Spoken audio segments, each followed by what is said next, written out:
Bonjour à toutes et à tous.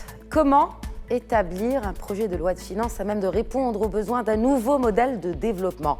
L'Alliance des économistes Istiqlalien s'est penchée sur la question et a ainsi établi une série de propositions de changement, notamment sur les politiques monétaires et économiques, pour relancer cette machine économique marocaine et surtout rétablir la confiance. Nous en parlons aujourd'hui en compagnie du président de l'Alliance des économistes Istiqlalien, Abdelatif Mazouz. Bonjour et bienvenue. Bonjour. Avant de parler de propositions, parlons constat d'abord. Sur quel constat vous êtes basé pour établir cette série de propositions, notamment au gouvernement?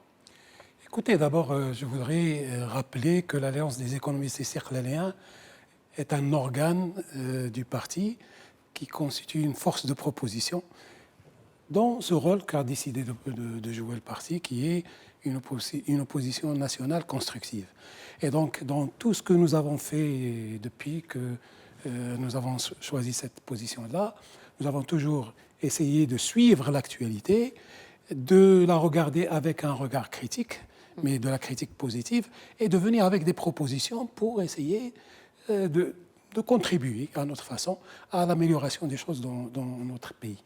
Donc, dans ce cadre, on est dans un contexte qui a été et qui est toujours marqué par deux discours très structurants de Sa Majesté, celui de la fête du trône et celui du 20 août, et donc dans lesquels Sa Majesté trace la voie d'une réforme structurelle du pays, mais aussi qui interpelle à des changements immédiats. Suite à cela, donc, il y a eu la note de cadrage du gouvernement qui, bien sûr, a repris d'importants paragraphes du discours de Sa Majesté, mais qu'à l'intérieur, on n'a pas constaté de déclinaison de mesures ou d'orientations concrètes qui répondent aux préoccupations royales. Donc, et surtout, également, que la situation, et je reviens au constat, la situation est une situation, on va dire, assez préoccupante, parce que nous sommes à moins de 2 ans de la fin du mandat de l'actuel gouvernement.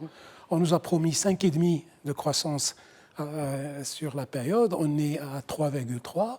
Un taux de chômage qui galope. Bon, c'est vrai qu'on est à 10%, mais on est à 15% pour les jeunes, à 14% dans l'urbain, et un taux d'activité qui est anormalement bas, c'est-à-dire que les gens ne s'inscrivent plus à l'emploi. C'est une déclaration, je dirais, de pessimisme, alors que notre pays a tout de quoi donner de l'optimisme. Quelles sont les principales propositions qu'avance cette alliance des économistes istiqlaliens? On parle aujourd'hui d'établir la confiance, une équité sociale, fiscale également. Si vous pouviez peut-être nous développer un peu plus ce que vous proposez dans ce document donc rendu public, comme vous l'avez cité.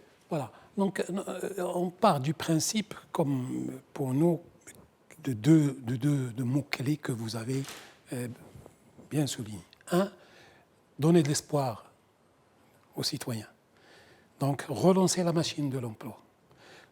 Rehausser le pouvoir d'achat. C'est vrai qu'il y a eu un accord qui a donné lieu à une augmentation de salaire, mais ce n'est pas suffisant par rapport aux attentes du citoyen et par rapport même à la machine économique. La machine économique a besoin d'être relancée, donc il faut injecter du pouvoir d'achat en réduisant certaines dépenses liées à l'éducation, liées à la santé, notamment au niveau fiscal. C'est-à-dire, alors justement, on va revenir à cela, c'était l'une des propositions des assises de la fiscalité, qui a été bien sûr refusée pour la simple raison que, en partant du principe tout simplement que en baissant l'IR justement par rapport aux personnes qui font appel aux services privés, eh bien l'État ne peut pas finalement approuver cela et dire que effectivement c'est un échec, donc du coup on va rembourser ces contribuables-là. Cette proposition a été refusée, détrompez-moi si je pense qu'il ne faut pas le prendre ainsi. Ce n'est pas un échec. Ça a été en tout cas considéré ainsi. Dans une déclaration d'un gouvernement de Sa Majesté, on avait décidé de faire du privé, faire supporter par le privé 20% des effectifs scolarisés. On est encore très loin des 20%. Donc, ce n'est pas une déclaration d'échec. Non, c'est une cohabitation, c'est une complémentarité, en attendant que tout ce qui est en train d'être mis en marche pour permettre à l'enseignement public de rehausser le niveau sur tous les plans, des équipements, des ressources humaines, des programmes, des méthodes, des supports pédagogiques. Donc le privé joue son rôle dans le monde entier. Nous sommes un pays libéral.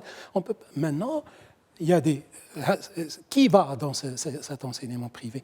C'est la classe moyenne. Cette classe moyenne est écrasée par les charges.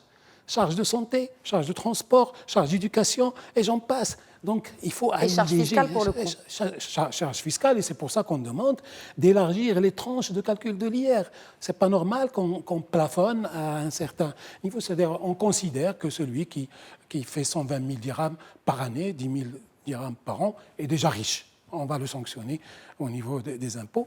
Et ça pompe sur le pouvoir d'achat, et donc ça pompe sur la demande, ça pompe sur la croissance. Donc c'est très lié. Et ce qui m'amène à la confiance des entreprises. Les entreprises, aujourd'hui, ne sont pas payées, la demande... Donc les délais de paiement, ce problème de délai de paiement qui, voilà, encore une fois... Délai de paiement, j'insiste sur le fait que ce n'est pas seulement des marchés publics. C'est des délais de paiement du secteur public en général, mais aussi du privé. C'est la petite entreprise qui finance la grande. Ce n'est pas normal. Il faut réglementer tout ça et exiger des paiements. Nous avons fait des propositions très concrètes il y a 6 mois sur cet aspect-là. Donc, il y a l'entreprise qui a besoin de plus de visibilité, donc aussi par rapport au délai de paiement, par rapport à la fiscalité. Il faut arrêter de jouer au chat et à la souris entre le fisc et l'entreprise. Il faut clarifier le jeu, sensibiliser, c'est le rôle des assises de la fiscalité également. Voilà. Donc c'est pour ça aussi qu'on dit qu'il est très difficile de lancer une loi de finances 2020 avant d'avoir adopté la loi cadre sur la fiscalité, donnant lieu aux principales recommandations des assises. Sinon, à quoi en service ces assises? Sinon, on va perdre encore une année de réforme fiscale qui permettrait de relancer la machine. Donc, nous appelons aussi à un système d'investissement public qui permet également de relancer la machine. L'État a beaucoup investi dans les infrastructures. Aujourd'hui, il est temps de rentabiliser ces infrastructures en mettant en place ou en investissant dans de l'investissement directement productif. C'est-à-dire que l'État peut investir dans des zones industrielles, l'État peut investir dans des entreprises, dans des secteurs importants. Est-ce que c'est le rôle de l'État d'investir? Est-ce que l'État est un investisseur? Écoutez, dans un pays comme le nôtre, et il y en a beaucoup comme nous qui l'ont fait. D'ailleurs, on a eu des success stories au Maroc. Le secteur de l'automobile est aujourd'hui ce qu'il est. Il est le premier exportateur parce que l'État a investi.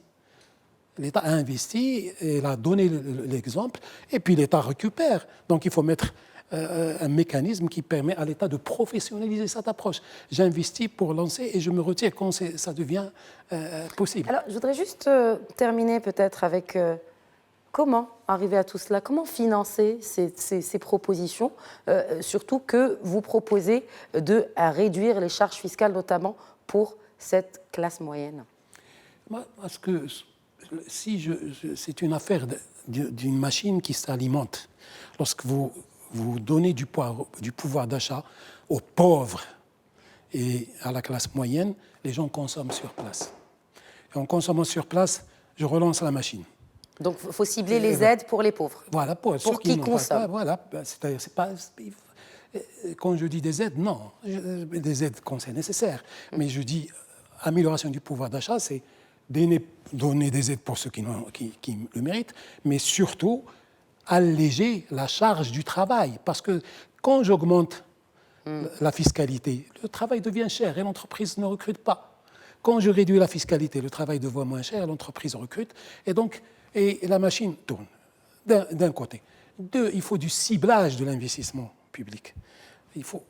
On ne peut plus continuer dans une politique de saupoudrage où j'investis à droite et à gauche, je donne un petit peu par-ci, par-là. On a eu des exemples où on a investi fort dans des régions qu'on a sorties de l'isolement, dans des secteurs qui n'existaient pas, qui sont devenus prévisible au niveau international pour le Maroc. Donc, il faut maintenant qu'on continue sur ce type de choix progressivement. Donc, c'est-à-dire, on a une période pour telle région et telle autre, une autre période pour telle autre. Mais dès lors que vous jouez sur des petites faire plaisir à droite et à gauche en bas, donc l'investissement n'est pas impactant. Il ne tire pas la croissance et il ne donne pas de la visibilité aux investisseurs. C'est ça le plus important. En tout cas, on a eu plus de visibilité sur ces propositions de l'Alliance des économistes des Istiqlalia à la veille de la présentation de ce projet de loi de finances 2020, projet de loi de finances très attendu et notamment en attendant ce nouveau modèle de développement pour notre pays. Merci beaucoup Abdelatif Mazouz. Je vous en prie, marhaban. Merci à tous de nous avoir suivis. Je vous souhaite une excellente suite des programmes sur notre antenne.